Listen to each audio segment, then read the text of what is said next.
እየተዘጋጀ የሚቀርብላችሁ በምኩራብ የተሰኘው መድረካችን ነው። በምኩራብ በየሳምንቱ እንግዶችን እየጋበዘ ሰማያዊ ወቅታዊና መንፈሳዊ ያላቸውን ርዕሶች ይዞ የሚቀርብበት የሁላችንም መድረክ ነው። እንግዶች አሉን። ዛሬ በድጋሚ ወደ በምኩራብ እንደገና ስለመጣችሁ ደስ ብሎናል። እስቲ ስለ ፈውስ አንዳንድ ነገሮችን እንነጋገር። ፈውስ የእግዚአብሔር ፈቃድ ነው ወይስ እንዴት ነው ትላላችሁ?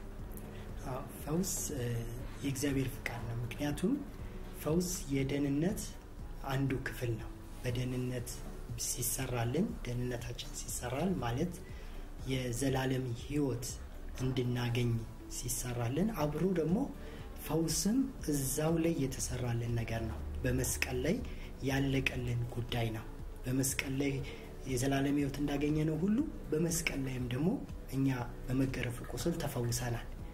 ስለዚህ ያ ፈውስ የእግዚአብሔር ዘላለማዊ እቅዱ ነው። በመጽሐፍ ቅዱስ ላይ በአንደኛ ጢሞቴዎስ ምዕራፍ 2 ቁጥር 3 እስከ 4 ላይ እንደዚህ ይላል። ሰዎች ሁሉ ሊድኑና እውነትን ወደ ማወቅ ሊደርሱ በሚወድ በእግዚአብሔር በመድኃኒታችን ፊት መልካምና ደስ የሚያሰኝ ይህ ነው ይላል። ሰዎች እንዲድኑና እውነትን ወደ ማወቅ እንዲደርሱ በሚወድ እንዲድኑና እውነትን ወደ ማወቅና እንዲድኑና ሰዎች ሁሉ እንዲድኑና ስለዚህ እዚህ ጋር ምንድነው የእግዚአብሔር ሐሳብ ምንድነው? ሰዎች ሁሉ እንዲድኑ። ይሄ ሁሉ የሚለው ቃል የተወሰነ እንዲድን፣ የተወሰነ ደግሞ ቀስ ብሎ እንዲድን፣ የተወሰነ ደግሞ እንዳይድን የሚሆንበት ምክንያት የለም። የእግዚአብሔር ፍቃድ ሰዎች ሁሉ እንዲድኑና ይላል። እውነትን ወደ ማወቅ እንዲደርሱ ሰዎች ሁሉ እንዲድኑና ይሄ እንዲድኑና የሚለውን ቃል የተጠቀመው እዚህ ቦታ ላይ በግሪኩ ቃል ላይ ሶዞ ይለዋል። ሶዞ የሚለው ቃል ደግሞ የዘላለም ሕይወትንም ለማውረስ የሚጠቀመው ቃል ስለ መዳን ብሎ የሚጠቀመው ቃል ሶዞ ነው። ስለ መዳንም ሲጠቀም ዘላለም ሕይወት ስለማውረስ ሲጠቀም ሶዞ ነው የሚጠቀመው። እንዲሁም ደግሞ ከበሽታ ተፈወሱ ሲባልም የሚጠቀመው ሶዞ ነው። ስለዚህ ይሄ ሶዞ ቃል ምንድነው? ሰዎች ሁሉ እንዲድኑ ሲል ሰዎች ሁሉ እንዲፈወሱ የሚልም ውስጥ አለበት። ሰዎች ሁሉ እንዲፈወሱ የእግዚአብሔር ፍቃድ ነው። ሲተረጉሙት አንዳንድ ቦታ ላይ እንዲፈወሱ ይሉታል እንዳይንትኑ፣ አንዳንድ ቦታ ላይ ደግሞ ዘላለም ሕይወት እንዲያገኙ ይሉታል። ግን ቃሉ ሶዞ ነው። ስለዚህ ሰዎች ሁሉ እንዲፈወሱ የእግዚአብሔር ፍቃድ ነው። ሰዎች ሁሉ። ስለዚህ የእግዚአብሔር ዓላማ ሁሉንም መፈወስ ነው። ሁሉንም መፈወስ ነው። የእግዚአብሔር ሐሳብ ሁሉንም መፈወስ ነው። ይሄንን ስንል ወደ በኋላ ላይ እናነሳዋለን። ፈውሳቸውን መቀበል የማይችሉ ሰዎች ሊያጋጥሙ ይችላሉና ያንን ነገሮች የምናወራበት ወደ በኋላ ላይ እንሄዳለን። ምናልባት እኔ ፈውሴን አላገኘውም የሚል ሰው ይኖራል። እኔ ካልተፈወስኩም ጠብቄ የሚል የተለያዩ ምክንያቶች አሉ። የእግዚአብሔር ዓላማ ግን ሰው ሁሉ እንዲፈወሱና ልክ ክርስቶስን እንደመቀበል ማለት ነው። ልክ እንደዛ ማለት ነው። ምክንያቱም አሁን በመስቀል ላይ የተሰራው ስትል ያንን ያየሁት እንደዛ ነው። በቃ አሁን መስቀል ላይ የተሰራው ስራ ዓለም ሁሉ እንዲድን ነው። ዓለም ሁሉ እንዲድን ነው። ግን ዓለም ሁሉ ግን በጌታ ሆኖ አላየንም። ምኖች ናቸው? ለዚህ ለምተነገራቸው መልእክት ምላሽ የሰጡ ናቸው በጌታ የሆኑት። ስለዚህ ግን የእግዚአብሔር ዓላማ ግን ዓለምን በክርስቶስ መጠቅለል ነው። እንዲሁም ደግሞ ፈውስ ለሁሉ የተሰጠ ነው። ግን ሁሉ ሰው ሲፈወሱ ደግሞ አናይ። ያ ጉዳይ አለ። እነዛን ጉዳዮች እናያቸዋለን። ግን የእግዚአብሔር ዓላማ ካለን ግን የእግዚአብሔር ዓላማ ሰዎች ሁሉ እንዲፈወሱ የእግዚአብሔር ዓላማ ነው። የእግዚአብሔር ዘላለማዊ አጀንዳ ነውና ምክንያቱም እኛ የፈውስ ኪዳን አለን። አንደኛም ሲጀመርም እኛ የፈውስ ኪዳን አለን። ፈውስ ኪዳን ማለት የፈውስ ቃል ኪዳን አለን። እግዚአብሔር ከኛ ጋር ቃል ገብቷል። ኪዳን ማለት የማይሰበር የማይለወጥ የማይሻሻል ለዘላለም የሆነ በደም የተገባ ቃል ኪዳን ማለት ነው። የፈውስ ቃል ኪዳን አለ። ማን? የሰው ልጆች የፈውስ ቃል ኪዳን አላቸው። መጽሐፍ ቅዱስ ላይ ስንመለከት እንደዚህ ይላል። ዘጸአት ምዕራፍ 23 ቁጥር 25 ላይ አምላካችሁን እግዚአብሔር ታመልኩታላችሁ፣ እሱም እህልና ውሃን ይባርካል፣ በሽታንም ከመካከል አርቃለሁ ይላል። እህልና ውሃን ይባርካል፣ በሽታንም ከመካከል አርቃለሁ። አምላካችሁን እግዚአብሔርን ታመልኩታላችሁ፣ እሱም እህልና ውሃን ይባርካል፣ በሽታንም ከመካከል አርቃለሁ። ስለዚህ ይሄ ቃል ኪዳናችን ነው። እግዚአብሔርን ስናመልክ እግዚአብሔር በሽታን ከመካከላችን ያርቃል ስለዚህ የፈውስም ቃል ኪዳን አለን እግዚአብሔር እኔ በሽታን ከመካከላችሁ አርቃለሁ እኛ እሱን ስናመልክ እሱን ስናገለግል እሱን ስንከተል እግዚአብሔር በሽታን ከመካከላችን ያርቃል ስለዚህ የተስፋ ቃል አለን ማለት ነው ለመፈወስ የተስፋ ቃል አለ እኔ በሽታን ከመካከል አርቃለሁ አንዳንዱ ሰው ላይ ሰጣለው አይልም እኔ በሽታን ከመካከል አርቃለሁ ስለዚህ በመካከል እግዚአብሔር ይሄንን ነገር ይሰራል ማለት ነው ስለዚህ ያ የፈውስ እንግዲህ ምንድነው ለሁሉ ሰው እግዚአብሔር የገባው የተስፋ ቃል ነው ማለት ነው እሺ ፓስተር ሰንበት ምትም ነገር ካለ ስለ እግዚአብሔር ሰዎች ሁሉ እንዲፈወስ ፈቃዱ ነው ወይ በሚለው ላይ እግዚአብሔር ሰዎች ሁሉ ሊፈወሱ ዘንድ የእግዚአብሔር ሐሳብ ነው ምክንያቱም መጽሐፍ ቅዱስን በሙሉ ካየነው እግዚአብሔር የሚፈልገው ሰው ልጆች ሁሉ እንዲድኑ ነው ልክ የዘላለምን ህይወት እንዲያገኙ እንደፈለገ ሁሉ ሰዎችም ሁሉ በጤንነት እንዲመላለሱ ደግሞ እሱ የእግዚአብሔር ሐሳብ ነው ምክንያቱም ዘጸአት ላይ ካየን ዘጸአት 15:26 ላይ የእግዚአብሔርን የራሱ ተፈጥሮ ራሱ ፈዋሽ እንደሆነ እናያለን ተፈጥሮ ብቻ ሳይሆን ስሙ ራሱ ፈዋሽ እንደሆነ እናያለን እዚህ ክፍል ላይ እንደዚህ ይላል እርሱም አንተ የአምላክን የእግዚአብሔርን ቃል አጥብቀህ ብትሰማ በፊቱም የሚበጀውን ብታደርግ ትእዛዙንም ብታደምጥ ሥርዓቱን ሁሉ ብትጠብቅ በግብፃውያን ላይ ያመጣሁትን በሽታ አላደርስብም እኔም ፈዋሽ እግዚአብሔር ነኝና ይላል እኔ ፈዋሽ እግዚአብሔር ነኝና የምፈውስ እኔ ነኝ የሚፈውስ እግዚአብሔር ነው እግዚአብሔር ፈዋሽ ሆኖ ይያለ ማንንም ሰው ደግሞ በህመም እንዲሆን አይፈቅድም ምክንያቱም የክፉ ነገር ሁሉ ምንጭ ዲያብሎስ ነው እግዚአብሔር ግን የመልካም ነገሮች ሁሉ ምንጭ ነው በጎ ስጦታ ፍጹም በረከት ከላይ ከሰማይ ከብርሃናት አባት ይወርዳሉ ይላል መጽሐፍ ቅዱስ ያዕቆብ 17 ላይ ስለዚህ እግዚአብሔር ምንድነው እሱ ፈዋሽ አምላካችን ነው ይሄ ስሙ በሂብሩ በአይሁድ ምን ይላል ጆቫ ራፋ ይላል ጆቫ ራፋ የሚለው ምንድነው ሮፊ የሚል ትርጉም አለው እርሱ ማለት እግዚአብሔር ሐኪማችን ነው ማለት ነው ሐኪም ነው ሮፊ የሚለው ሐኪም የሚል ትርጉም አለው ሰው ምድራዊ ሐኪምን እንኳን ተስፋ ያደርገዋል የአንድ በእውቀቱ በተማረው ነገር ሊፈውስ የሚችለው ነገር አለ መድኃኒትን እየሰጠ የተለያየ ነገሮችን ያደረገ ሰማያዊ አምላካችን ግን አባታችን መፈወስ የማይችለው በሽታ የለም እርሱም ደግሞ ፍቃዱም ነው መቻል ብቻ አይደለም ፍቃዱም ነው ሰዎች ሁሉ ይድኑ ዘንድ የእግዚአብሔር ፍቃድ ነው ለምን ተፈጥሮ ስለሆነ ማለት ነው ማንንም ሰው ወደ እግዚአብሔር ለፈውስ ፈልጎ እስከመጣ ድረስ እግዚአብሔር ሊፈውስ ዝግጁ ነው መዳንን እናገኛለን ከሱ ዘንድ ለምን ተፈጥሮ ፈዋሽ ስለሆነ ሐኪም ስለሆነ ለእግዚአብሔር የሚሳነው በሽታ ስለሌለ መሳንም ብቻ አይደለም እንዳልኩት ፍቃዱ መፈወስ ስለሆነ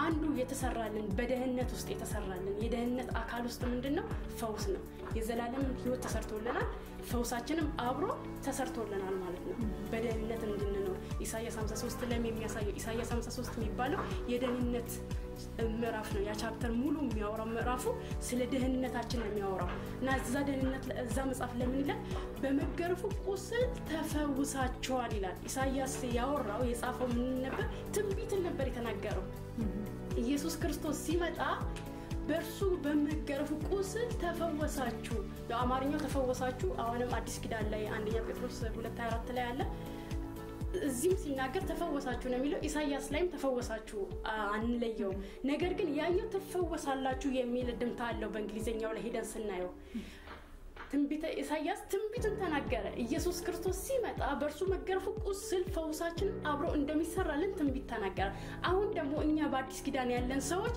ኢየሱስ ክርስቶስ መጥቶልናል ተገርፎልናል ስለዚህ ምን አግኝተናል ፈውስን አግኝተናል ኢየሱስ ክርስቶስን እንደግል አዳኝ አርገን ስንቀበል በዛ ውስጥ ደህንነታችንን አግኝተናል ፈውሳችንን አግኝተናል ስጋን ፈውስ አግኝተናል ማለት ነው ሌላው ኢየሱስ ክርስቶስ ምድር ላይ ሲመላለስ አንዱ ከሰራው ትልቁ ከሰራው ስራ ውስጥ ምንድነው ፈውስን ነው በሚዞርበት መንገድ ሁሉ ኢየሱስ ክርስቶስ ሁሉን ፈወሰ ይላል ሁሉን ፈወሰ አንዳንዶቹን ፈወሰ ሌላውን ተው የሚል አናይ ሁሉን ፈወሰ ኢየሱስ ጋር ፈውስን ፈልገው የመጡት ሁሉ ሲፈወሱ እናያለን ማቴዎስ 8 ላይ ማየት እንችላለን ማቴዎስ 9 ላይ ማየት እንችላለን ሉቃስ 4:40 ላይ እነዚህን ጥቅሶች እናገኛለን ስናይ ምን ይላል ሁሉን ፈወሰ ስለዚህ ሁሉ ይፈወሱ ዘንድ የማን ዓላማ ነው የእግዚአብሔር ዓላማ ነው ኢየሱስ ክርስቶስ ከእግዚአብሔር ተልኮ የመጣ ነው ሰዎች ሁሉ ይፈወሱ ዘንድ እርሱም በትክክል ደግሞ የእግዚአብሔርን ዓላማ ፈጽሞ አልፏል ስለዚህ የእግዚአብሔር ለኛ ፈውስ የእግዚአብሔር ፍቃድ መሆኑን በዚህ እናረጋግጣለን በቀጣይነት ምን እናያለን የእግዚአብሔር ቃል ራሱ ምንድነው መድኃኒት ነው ቃሉ መድኃኒታችን ነው ልክ አንድ ሐኪም ቤት ሄደን ህመም ቢያጋጥመን ሐኪም ቤት ሄደን መድኃኒት ይሰጠናል እንደ በሽታው ሁኔታ መድኃኒቱ ስንወስድ ምን አይነት እምነት አለን ይሄ መድኃኒት ቦስድ ያድነኛል የሚል እምነት ውስጣችን አለ በትክክልም ዶክተሩ እንዳለን በሽታውን መድኃኒቱን ጧት ላይ ምሳ ላይ እራት ላይ ያለን እንወስደዋለን ይፈውሰናል የሚል እምነት ስላለን ነው ከሱ ይልቅ ግን መድኃኒት ሊፈውስም የሚችለው በሽታ አለ የማይፈውሰው በሽታ አለ የእግዚአብሔር ቃል ግን የማይፈውሰው በሽታ የለም ቃሉ ለኛ ፈውሳችን ነው ምሳሌ 4 ላይ ማየት እንችላለን ምሳሌ 4:20 ላይ እንደዚህ ይላል ልጄ ሆይ ንግግሬን አድምጥ ወደ ቃሌም ጆሮህን አዘንብል ከዓይን አታርቃት በልብህም ውስጥ ጠብቃት ለሚያገኙት ሕይወት ለስጋቸው ሁሉ ፈውስ ነውና ለስጋቸው ሁሉ ፈውስ ነውና ምኑ ቃሉ ልጄ ሆይ ወደ ቃሌ ጆሮህን አዘንብል ለምን ለስጋችን ፈውስ ነው ቃሉ እዚህ ጋር አሁንም የግሪኩ ቃል በደንብ ሲያብራራልን የፈውስ የሚለው ማለት ነው ምን ይላል ሜዲሲን ነው ይላል ሜዲሲን ነው መድኃኒት ነው መድኃኒት ገደብ አለ ከሆነ በላይ ከወሰድን ኦቨርዶስ ከሆነ ጉዳትንም ሊያመጣብን ይችላል የእግዚአብሔርን ቃል ግን በመገረፉ ቁስል ተፈውሳችኋል ኢየሱስ ክርስቶስን ከሙታን ያስነሳው መንፈስ በእናንተ ውስጥ ቢኖር ለሚሞተው ሰውነታችሁ ሕይወትን ይሰጣል የሚለውን ቃል ብንወስደው ለኛ ኦቨርዶዝ የማይጎዳ ነገር ግን ለሚሞተው ስጋችን ለዚህ ለሚሞተው ስጋችን ሕይወትን የመስጠት አቅም አለው ማንኛውም በሽታ በሰውነታችን ላይ ቢኖር ማለት ነው የእግዚአብሔርን ቃል ልክ መድኃኒት እንደምንወስደው አንስተን ብንወስደው በአፋችን ብንናገረው ምን ይሆንልናል ፈውስ ይሆንልናል ይህ ሁሉ የሚያስረዳን ተጠቅልለው ምንድነው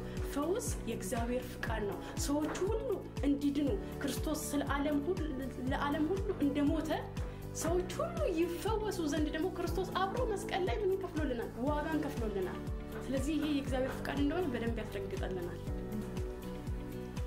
ደስ ይላል ግን አሁን እስቲ ስለ ፈውስ እንቅፋቶች ለመናገር እንደው ጠበብ እናድርገውና ሰዎች ሁሉ ይፈወሱ ዘንድ የእግዚአብሔር ፈቃድ ነው ይላል ሁሉ የሚለው ላይክ እግዚአብሔርን የተቀበሉ ያመኑት አምነውት እግዚአብሔርን አምነው ግን በሽታ የሚመቱ ሰዎች በበሽታ ፈውሳቸውን የሚጠብቁ ሰዎች አሉ ለዛ እንቅፋት የሚሆኑት ነገሮች ምንድናቸው እንቅፋቶች ብለን የምንላቸው እንግዲህ የፈውስ እንቅፋቶች የምንላቸው ነገሮች አሉ ለምሳሌ ለፈውስ እንቅፋቶች የምንለው በሉቃስ ምዕራፍ 5 ቁጥር 15 ሉቃስ ምዕራፍ 6 ቁጥር 17 ላይ ሊሰሙና ሊፈወሱ ይመጡ ነበር ይላል አንዱ የፈውስ እንቅፋት የሚሆነው ምንድነው ሰዎች ወደ ቤተክርስቲያን ሲሄዱ ሊፈወሱ ብቻ ነው የሚሄዱት በፊት ግን ክርስቶስ ኢየሱስ በነበረበት ጊዜ ግን ሰዎች ወደ ቤተክርስቲያን ሲሄዱ መጀመሪያ ቃል ሊሰሙ እምነት ከመስማት ነው መስማትም ከእግዚአብሔር ቃል ስለዚህ መጀመሪያ እግዚአብሔር ቃል ሰምተው ጌታን ሰምተው ከዛ ከሚሰሙት ነገር ላይ ፈውስ እናገኛለን ብለው ነው የሚሄዱት አሁን ግን አንዳንድ ጊዜ እንቅፋት የሚሆነው ምንድነው ሰዎች ለፈውስ ብቻ ነው የሚሄዱት ቃልን ለመስማት አይሄዱም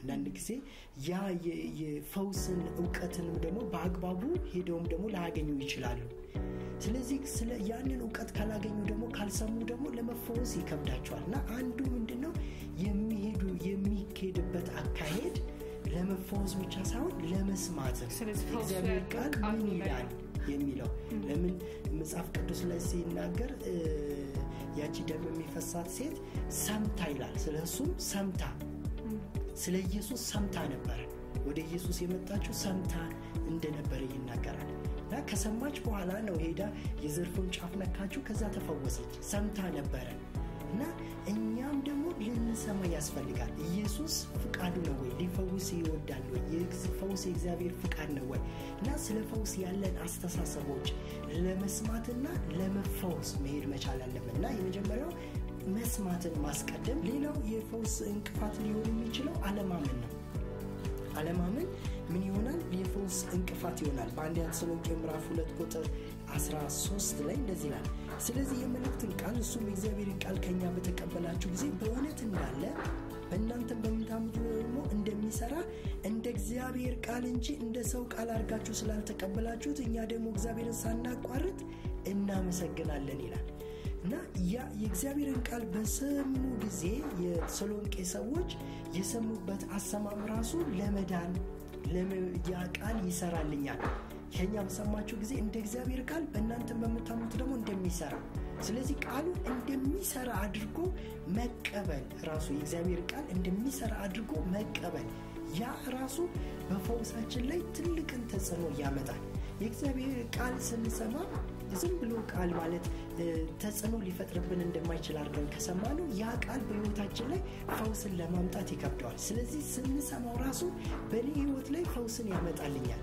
ይህ እግዚአብሔር ቃል ፈዋሽ ነው፣ በመገረፉ ቁስል ተፈውሳችኋል ይላል። ስለዚህ ይህ ቃል ለእኔ ነው፣ በእኔም ህይወት ላይ ደግሞ ይሰራል ብለን ልናምነው ያስፈልገናል። እና እምነት ምን ያስፈልጋል? እንግዲህ እምነት ራሱ በራሱን የቻለ በህይወታችን ላይ የእግዚአብሔር ቃል እንዲሰራ ትልቁን ተጽዕኖ የሚፈጥረው ነገር እምነት ነው ማለት ነው።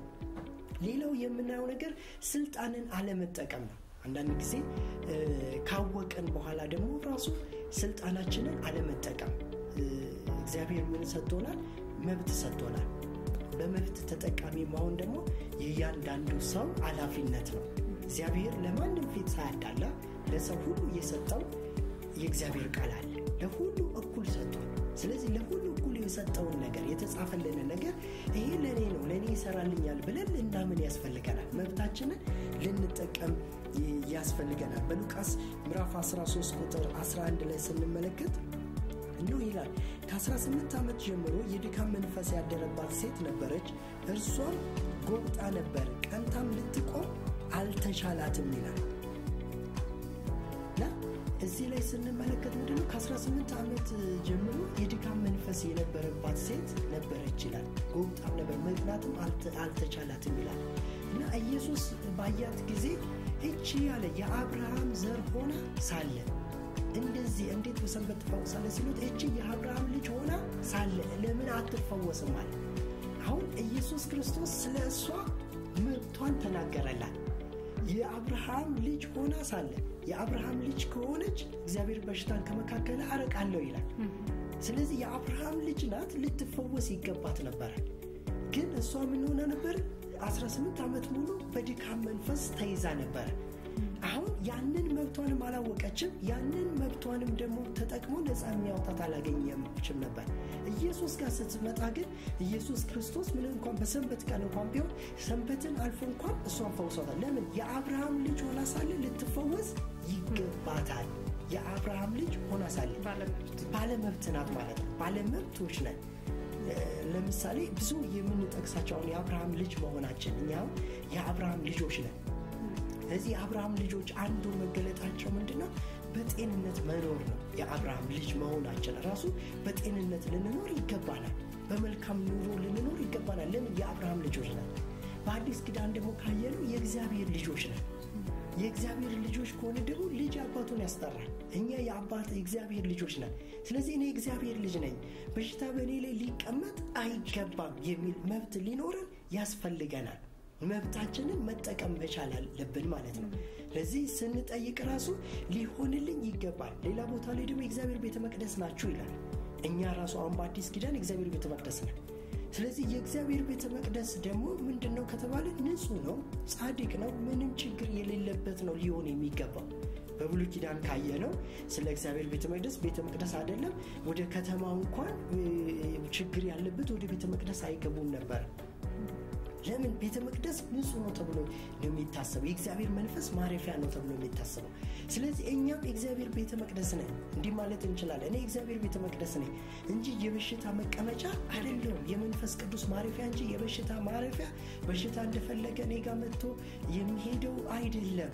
እኔ ጤናማ ሊሆን ይገባኛል። ቃሉን ማወጅ ያስፈልገናል። መብታችንን መጠቀም።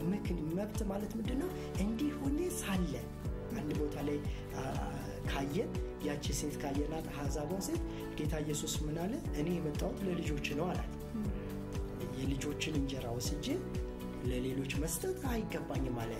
ልጅ ማለት ምንድነው እንጀራው ነው ማለት ነው ልጅ ከሆነን እንደ እንጀራ ነው ልጅ ከሆነን ፈውስ ይገባናል ምግባችን ነን ለምን እግዚአብሔር ልጆች ነን እኔ የመጣሁት ለልጆች ነው አለ ግን ያቺ ሴት ግን አንድ መብት አመጣች ለልጅ ቢሆንም የመጣው እሷ አዛብ ብትሆንም ምን ብላ ተናገረች ልጆች እንኳን ቡችሎች እንኳን አለች ከልጆች የተረፈውን ምን ያረጋሉ አለች ይበላሉ ስለዚህ ልፈውስ ይገባኛል ያንን ስትል በእስራኤል እንኳን እንደዚህ አይነት ያለው እምነት ያለው ሰው አላየው ማለት ባለመብት ማለት ነው ባለመብት ልፈወስ ይገባኛል እንግዲህ ያላት እንኳን ጌታ ኢየሱስ ክርስቶስ እኮ ነው አንቺ ለትድኛ ይገባሽ ምን ይላንቺ አልመጣውም ያላት እሷ ግን ያንን ገልብጣ ደግሞ መዳን አለብኝ ብላ ኢየሱስን ቻሌንጅ አድርጋው ተናግራ መፈወስ አለብኝ ብላ ምን አደረገችው ለሷ የሚሆንን ፈውስ ይዛ ሄደች ስለዚህ እኛም ይገባኛል የሚል መንፈስ ያስፈልገናል አንዳንድ ጊዜ ፈውስ እንቅፋት ምንድነው ይገባኛል ፈውስ አንልም በቃ ያጋጣሚ ነው እንዲህ ስለሆነ ነው ያመመኝ እንዲህ ስለሆነ ነው ስለዚህ ይመጣል ይሄዳል ምክንያት እንሰጣለን ብዙ ሰዎች ይታመማል እንደዚህ ምን ልሆነ ምክንያት ልንደረደር እንችላለን አብረንም ከችግሩ ጋር የምንኖርበትን ዘዴ ነው የምንቀይሰው ግን መብትን መጠቀም ስንጀምር ግን እኔ አብርሃም ልጅ ነኝ እኔ እግዚአብሔር ልጅ ነኝ ልጅ ኮንኩ ደግሞ ለኔ እንጀራ ነው ስለዚህ ልፈወስ ይገባኛል ኢየሱስ እንዳለላት እቺ አብርሃም ልጅ ሆና ሳል እንዴት እስከዛሬ ጎብጣለች ብሎ ነው ያቃናል ስለዚህ አብርሃም ልጅ ሆኜ እያለ እንዴት ተማማለሁ እኔ የእግዚአብሔር ልጅ ሆኜ እያለሁ ለልጆች እንጀራ እንዴት እኔ በዚህ ችግር ውስጥ አልፋለሁ ልድን ይገባኛል እኛ ለመፈወስ ጥቅስ እንኳን ባጣችበት ጊዜ ጥቅስ እንኳን የላትም ያቺ ጊዜ ግን ምሳሌ አምጥታ ፈውሷን ወሰደች ጥቅስ እንኳን በሌለበት ማለት ነው አንዳንድ ሰው ግን ምንድነው እንደው ለመታመሙ ራሱ ጥቅስ ይጠቅሳል ለመታመሙ ራሱ ጥቅስ ይጠቅስና ይታመማል ለምንድነው የጠቀስከው ሲባል ከችግሩ ጋር አብሮ ለመኖር ከችግር ጋር አብሮ ለመኖር ከመጥቀስ ከችግር ነፃ ለመውጣት ነው ጥቅሱ ሊረዳን የሚያስፈልግ በርግጥም ካለመረዳት ነው እነዛ ጥቅሶች የሚጠቅሷቸው እነሱም ራሱ እንቅፋቶች ናቸው ግን ቢሆንም ግን ለመዳን አለብኝ እኔ መፈወስ አለብኝ በጤንነት መኖር አለብኝ በምድር ላይ ስኖር አባቴ የሚከብረው ደስ የሚለው እኔ ጤናማ ሰውን እንጂ ስጎሳቆል አይደለም እኛ ሰዎች እንኳን ለልጆቻቸው መጥፎ ነገር ሲያጋጥማቸው ሲያማቸው እናት አባት ይጨነቃል ጎሽ ይበለው ጎሽ አፈር ነክቶ ነው ይበለው እንላለን ምንም አርጎ ቢሆን በዳነልኝ ነው ሐሳባችን ልጁ እንዲፈወስ ነው ለምን አባት ነው እግዚአብሔርም አባታችን ነው ስለዚህ እኛ በችግር ውስጥ በበሽታ ውስጥ በማለፋችን አይደሰትም ስለዚህ እግዚአብሔር የሚደሰተው በእኛ ፈውስ ነው ስለዚህ በዛች ሴት እንደዛ ስትጠቅስ ደስ አለው እንደውም በእስራኤል እንኳን እንዲህ አይነት እምነት አላገኘውም እስኪል ድረስ ማለት ነው አንዱ እንቅፋት ምንድነው መብትን ስልጣንን አለመጠበቅ የሆነልንን ነገር አለማወቅ ሌላው የምናየው ነገር በዚህ ውስጥ በዮሐንስ 10 ላይ ሌባው ሊሰርቅ ሊያርድ ሊያጠፋ እንጂ ስለሌላ አይመጣም እኔ ግን ሕይወት እንዲሆንላችሁ እንዲበዛላችሁ መጣሁ ስለዚህ አሁን እንግዲህ ይሄንን ስንነጋገር ደግሞ በሽታ እየመጣ ነው ያለው የበሽታው ደግሞ ምንጩ ማን ነው ያንን ማወቅ አለብን መጽሐፍ ቅዱስ ሲናገር ሌባው ይላል ሊሰርቅ ሊያርድ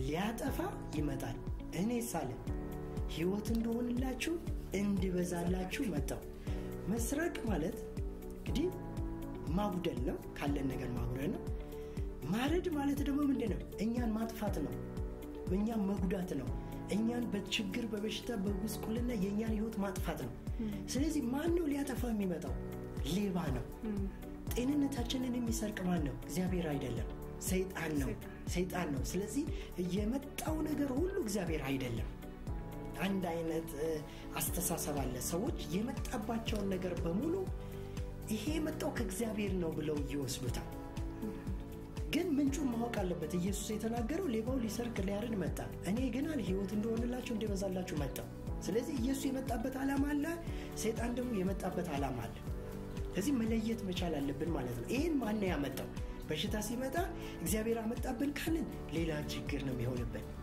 ለምን እግዚአብሔርም ስራውም አይደለም ማን ነው ያመጣው ያንን ሌባው ነው የሚለው ሊሰርቅ ሊያርድ ሊያመጣ የበሽታ ፈጣሪው የበሽታ አምጪው የችግር ፈጣሪው ማን ነው ሰይጣን ነው ለምን አዳምና ሔዋን ጋር ከተመለከትን አዳምና ሔዋን ጋር ትንሽ እስቲ ብሎ እግዚአብሔር የሆነ በሽታ አስቀምጦ አልፈጠራቸውም መልካም እንደሆነ ማየነ የሚለው ፍጹም ጤናማ አርጎ ነው የፈጠራቸው ስለዚህ ከውድቀት በኋላ ነው በሽታ የመጣው ያ ማለት ማነው ውድቀትን ያመጣው ሰይጣን ያመጣው ስለዚህ የችግር ሁሉ ምንጭ የበሽታ ሁሉ ምንጭ ሰይጣን ነው እግዚአብሔር ደግሞ የመጣው ደግሞ እሱ ሊፈውሰን ለመልካም ብቻ ነው የመጣው ለምን መልካምና በጎ የሆነ ነገር ሁሉ ከላይ ናቸው ይላል ያዕቆብ ላይ ሲናገር መልካምና በጎ የሆነ ነገር ሁሉ ከላይ ናቸው ክፉ ነገር ከላይ አይደለም ከሌባው ምን ይላል እዛው ላይ ሲናገር መለወጥ በእርሱ ዘንድ በሌለ በብርሃን የተደረገ ጥላ በእርሱ ዘንድ ከሌለ ከብርሃናት አባት ይወርዳሉ ይላል መልካምና በጎ ነገር ብቻ ነው ከሰማይ የሚመጣው ከእግዚአብሔር የሚመጣው በሽታ ከማን ነው የሚመጣው ከክፉ ነው የሚመጣው እግዚአብሔር ድሮም ክፉ ነገር አያመጣም እግዚአብሔር አሁንም ክፉ ነገር ወደ ሰው ልጆች አያመጣም ስለዚህ ያ እግዚአብሔር ችግር ያመጣል ብሎ ማሰብ ራሱ የፈውስ አንዱ እንቅፋት ነው ምንጩን ማወቅ ያስፈልጋል ተመልካቾቻችን በሚቀጥለው ሳምንት የዚህን ተከታይ ክፍል